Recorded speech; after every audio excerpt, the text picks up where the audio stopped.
Assalamualaikum warahmatullahi wabarakatuh. Kami dari kelompok 2 akan menjelaskan tentang air dalam perspektif Al-Quran dan sains. Untuk anggotanya, yang pertama ada Rukayah, yang kedua ada Saskia Sahara, kemudian dengan saya sendiri Syekh Diwa Pratnaviana. Memahami isyarat-isyarat air. Air merupakan kebutuhan vital bagi kehidupan manusia dan makhluk hidup lainnya di muka bumi.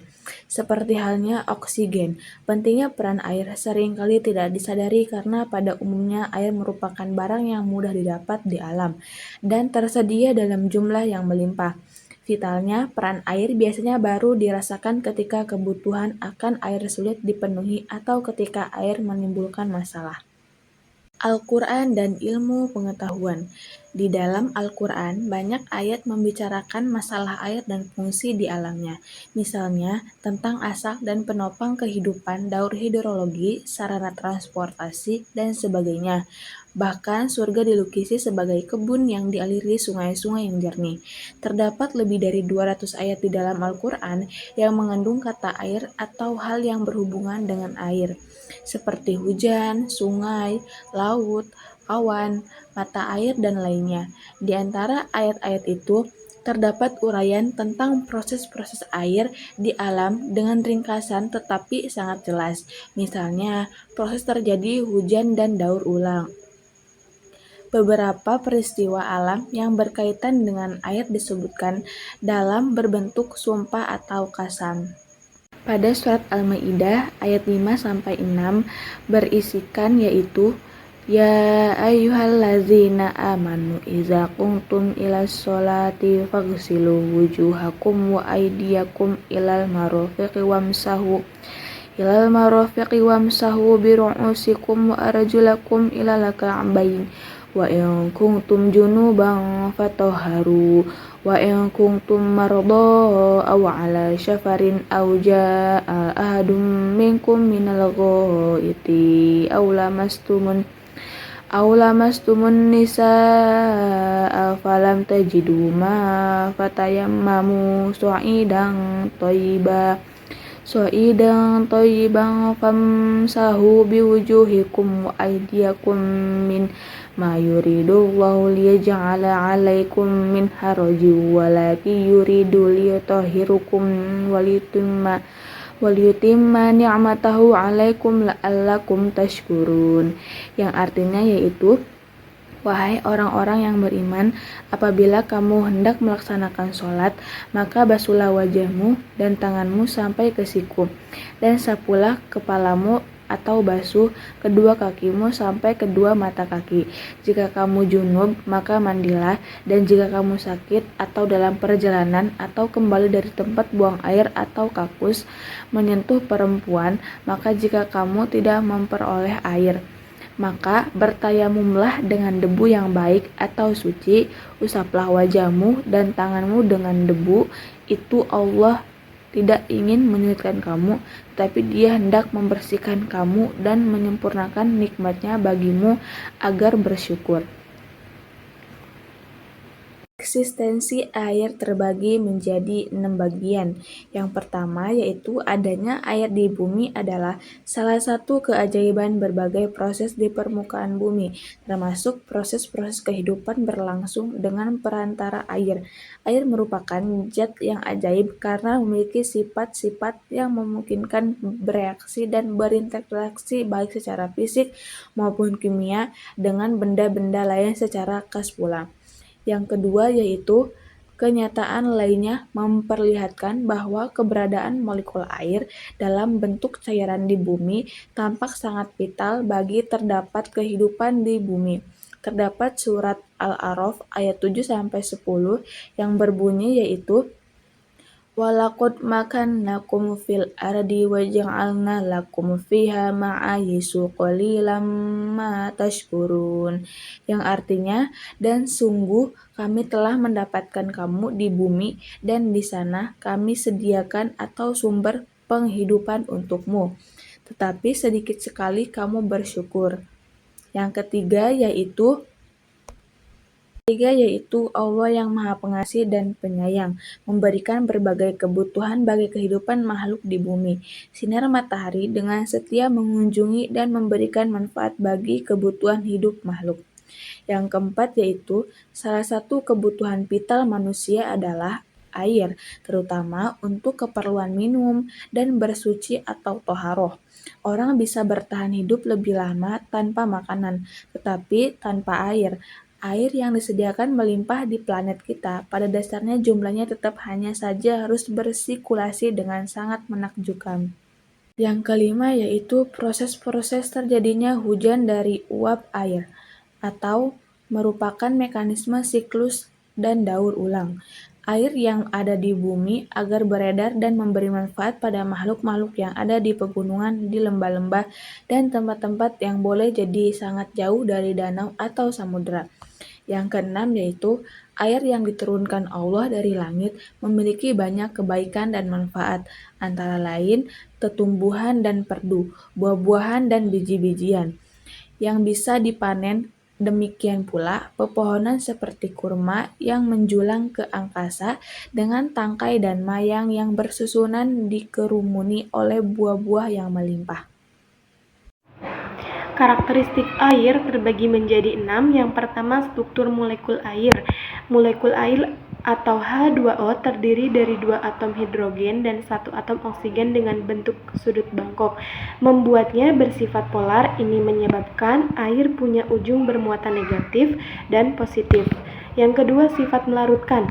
Air disebut pelarut universal karena mampu melarutkan banyak zat, terutama senyawa ionik dan polar. Ini karena polaritas molekul air dapat menarik ion atau molekul lain. Yang ketiga, kegaraman. Kegaraman mengacu pada jumlah garam terlarut, seperti NaCl dalam air. Air laut memiliki kegaraman tinggi, sedangkan air tawar sangat rendah kadar garamnya. Yang keempat, keasaman atau pH. pH air menunjukkan konsentrasi ion H+.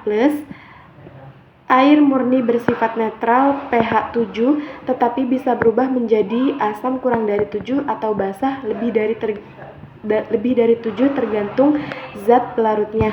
Yang kelima, sifat fisik. Air punya kapasitas panas tinggi, artinya bisa menyerap banyak panas tanpa cepat naik suhunya. Ini penting untuk menjaga kestabilan suhu lingkungan dan tubuh makhluk hidup. Dan yang terakhir adalah tegangan permukaan air. Air memiliki tegangan permukaan tinggi karena gaya tarik antar molekulnya. Distribusi air. Meskipun air mendominasi penampakan planet dari luar angkasa, keterpadatan air di bumi terbatas hanya di bagian permukaan yang dikenal dengan hidrosfer atau lapisan air. Bagian terbesar air menempati bagian-bagian terendah muka padatan bumi dalam bentuk laut dan samudera. Proses daur air merupakan salah satu proses yang di dalam Al-Quran sering tersurat dideskripsikan secara rinci dan mudah dimengerti, walaupun dengan ayat yang relatif singkat. Di samping ini saya akan menjelaskan tentang siklus hujan. Siklus hujan adalah bagian dari siklus air yang menggambarkan bagaimana air bergerak dari bumi ke atmosfer dan kembali lagi ke bumi. Yang pertama yang dikenal dengan evaporasi atau penguapan, air dari laut, danau, sungai, dan permukaan lainnya menguap karena panas matahari dan berubah menjadi uap air. Yang kedua, transpirasi. Tumbuhan juga melepaskan uap air ke udara melalui pori-pori daunnya. Yang ketiga, kondensasi. Uap air yang naik ke atmosfer mendingin dan berubah menjadi titik-titik air kecil yang membentuk awan. Yang keempat, koagulasi. Titik-titik air dalam awan saling bergabung hingga membentuk butiran yang lebih besar dan berat. Yang kelima, presipitasi atau hujan. Ketika butiran air dalam awan terlalu berat, maka jatuh ke bumi sebagai hujan. Jika suhu sangat dingin, bisa menjadi salju atau hujan es. Yang keenam, infiltrasi dan runoff. Air hujan yang jatuh meresap ke tanah atau mengalir ke sungai dan laut, dan prosesnya akan berulang lagi. Selain itu, mekanisme kondensasi uap air dalam pembentukan hujan dapat dimanfaatkan untuk membuat hujan. Hujan buatan dapat dilakukan ketika air diperlukan untuk mengisi waduk dan menyirami daerah yang dilanda kekeringan. Penyebaran inti kondensasi seperti bubuk garam atau NaCl dengan pesawat terbang akan mempercepat kondensasi uap yang ada menjadi hujan. Laut merupakan keajaiban berikutnya dalam kehidupan makhluk di planet ini. Air laut tidak pernah beristirahat barang sekejap pun dalam bentuk gelombang, air, atau gerakan di bawah permukaannya. Kadangkala gelombang itu membentuk berbagai pola yang dapat dikatakan beraturan. Tapi pada saat yang berbeda, gerak itu tampak sama sekali kacau, atau gelombang itu sangat rendah sehingga riak-riaknya seolah tak terasa. Jelasnya setiap partikel air itu timbul tenggelam bergerak ke depan dan ke belakang tiada henti. Air laut menutup lebih dari 70% permukaan bumi, yaitu 3/5 dari belahan bumi utara. Air di atmosfer dijumpai dalam bentuk gas atau uap sebagai hasil penguapan air di permukaan laut serta genangan atau aliran air di permukaan daratan yang terpanaskan oleh sinar matahari. Dan dari transpirasi tumbuhan, kandungan uap air di atmosfer didefinisikan sebagai kelembaban udara yang berbeda dari satu tempat ke tempat lainnya. Peran dan manfaat air. Air telah menjadi zat yang amat penting dalam kehidupan makhluk hidup, bahkan untuk mekanisme kosmos secara keseluruhan. Tidak mengherankan jika di dalam Al-Quran ditemukan banyak sekali ayat Al-Quran bicara tentang air, mulai dari keberadaannya sebagai tanda kebesaran Allah, mekanisme dan siklus air di bumi, manfaatnya bagi kehidupan makhluk, prasarana transportasi, instrumen untuk bersuci, hingga pencemaran yang mungkin terjadi akibat ulah manusia yang tak menghargai dan mensyukuri anugerah Allah. Manfaat utama air di muka bumi ini adalah sebagai sumber dan pemelihara kehidupan, termasuk kehidupan manusia. Banyak sekali ayat dalam Al-Quran yang menyatakan bahwa kehidupan tumbuhan, hewan, dan segala kehidupan di muka bumi ini terjadi dengan adanya air. Kelebihan lainnya bagi umat manusia, air bermanfaat pula untuk kesejahteraannya melalui berbagai jenis penggunaan. Kemudian ada contoh gambar neraca energi penyinaran matahari di permukaan bumi. Yang pertama, energi matahari masuk ke atmosfer. Matahari mengirimkan energi ke bumi dalam bentuk radiasi. Sebagian energi ini dipantulkan kembali ke luar angkasa oleh awan dan atmosfer. Sebagian lainnya langsung mencapai permukaan bumi dan diserap. Kemudian penyerapan dan pelepasan energi di permukaan bumi. Permukaan bumi menyerap energi. Energi ini dipanaskan dan kemudian dilepaskan kembali dalam bentuk radiasi inframerah. Sebagian panas ini ditangkap oleh atmosfer dan awan sehingga menjaga suhu bumi tetap hangat. Kemudian ada energi yang dipancarkan keluar angkasa. Sebagian energi yang dilepaskan bumi dipantulkan kembali ke permukaan, atau biasa dikenal dengan efek rumah kaca.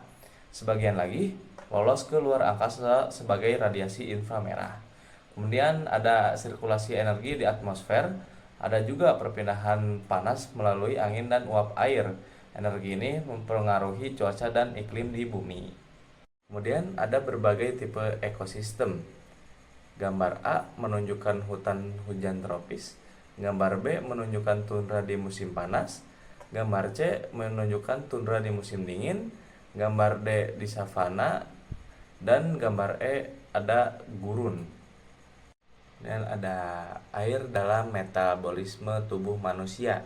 Dari struktur molekul air, adanya kutub negatif pada O dan kutub positif pada H menyebabkan molekul air bersifat polar. Hal ini amat berbeda dengan molekul cairan lainnya, misalnya benzena C6H6 atau heksana C6H14 yang tidak terpolarisasi atau disebut senyawa non-polar. Senyawa polar dari air tersebut menyebabkan air amat menguntungkan bagi kehidupan manusia, karena dengan demikian air bisa melarutkan semua senyawa mineral yang bersifat polar, senyawa garam dapur atau NaCl, gula atau C6H12O6, dan berbagai mineral serta gizi amat mudah larut dalam air.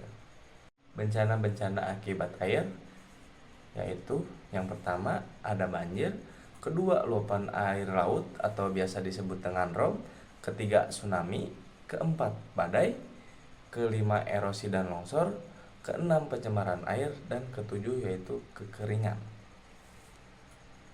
Kemudian ada krisis air. Krisis air yang pertama yaitu krisis dan konflik air. Yang kedua yaitu penyebab krisis air global, dan yang ketiga upaya pencegahan krisis air.